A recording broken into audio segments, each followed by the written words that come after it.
नमस्कार। जागरूकता पाठशाला में आप सभी का स्वागत है। मैं हूं आप सबके साथ रवि पटेल। जागरूकता पाठशाला का उद्देश्य है कि जागरूक बने और जागरूक बनाएं। और आज हम जानने वाले हैं अग्निपथ। सरकार का बड़ा ऐलान, अग्निपथ हो गई लॉन्च। ये अग्निपथ क्या है? क्या हमारे भारत देश के युवा बनेंगे सभी अग्निपथ? क्या सभी चलेंगे अग्नि की राहों पर? क्या अग्निपथ की राहों पर चलकर देश का युवा मजबूत होगा? क्या ट्रेनिंग में सबको मिलेगी भागीदारी? क्या हमारे देश में सबसे ज़्यादा अब सेना तैयार होने वाले हैं? इसके पीछे की राज क्या है वो तो हम बाद में जानेंगे, लेकिन आइए अभी हम फिलहाल जानते हैं कि ये अग्निपथ ही नाम क्यों दिया गया। अग्निपथ नाम इसलिए दिया गया कि हमारे देश के नौजवान चलेंगे और बनेंगे अग्निपथ। नाम बड़ा डेंजर है तो काम सोचिए कितना डेंजर हो सकता है। 20% लोगों को अस्थायी नौकरी, 80% लोगों को रिटायर। यानी कि सरकार कितना बड़ा कदम उठा रही है कि लोगों को हर जगह पे सेना तैयार करेगी। गांव-गांव में सेना नजर रखेंगे। यही नहीं, हम और आप सोचते थे कि ये सेना का काम है, लेकिन ऐसा बिल्कुल नहीं रह जाएगा। अब हम सब की जिम्मेदारी बनेगी, हम अपने गांव की रक्षा करें और सुरक्षा करें। क्या लगेगा भ्रष्ट नेताओं पे भी रोक? क्यों कि जो रिटायर होंगे आर्मी से या फौज से, उनकी खून के रगों रगों में भरा रहेगा देशभक्ति। ट्रेनिंग की प्रक्रिया के दौरान उन्हें सब नियम तौर कानून भी बताए जाएंगे ताकि जो गांव में हो रहे दुर्व्यवहार के खिलाफ लड़ाई लड़ सके और गांव की रक्षा कर सके।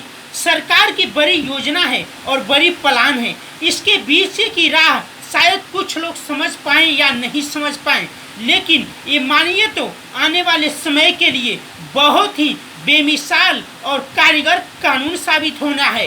अग्निपथ पे चलकर हमारे युवाओं को मिलेगी ज़्यादातर ट्रेनिंग करके लोग अपने गांव की रक्षा कर सकते हैं। और कुछ लोगों को लगता है कि हमारी नौकरी छूट जाएगी, लेकिन ऐसा बिल्कुल नहीं है। आपको नौकरी कहीं ना कहीं तो मिल जाएगी, लेकिन इसमें ज़्यादातर आर्थिक से तंगी जो लोग हैं उनको मौका मिलेगा अपनी आर्थिक स्थिति को सही करने के लिए भी।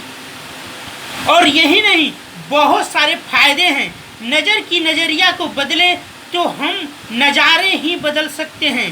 पहले दृष्टि बदलेगी फिर सृष्टि बदलेगी, दृष्टि नहीं बदलेगी तो सृष्टि नहीं बदलेगी।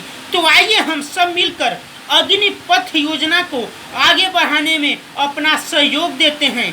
अग्निपथ हमारे देश के युवा बनेंगे, अग्निपथ की राहों पर चलेंगे, ट्रेनिंग लेंगे और संस्कार लेंगे और जाबूद और भूचाल लाने वाले सेना बनेंगे। आने वाले समय में अगर किसी देश से लड़ाई होता है तो फिर सरकार को ज़रूरत नहीं होगा ट्रेनिंग देने की। ऑलरेडी गांव गांव में चप्पे पर हमारे देश के सैनिक रिटायर हो चुके होंगे। उनको तुरंत सरकार भर्ती करेगी और फिर क्या? फिर देखेगा जो देश पंगा लेगा भारत से, वो समझेगा अंजाम।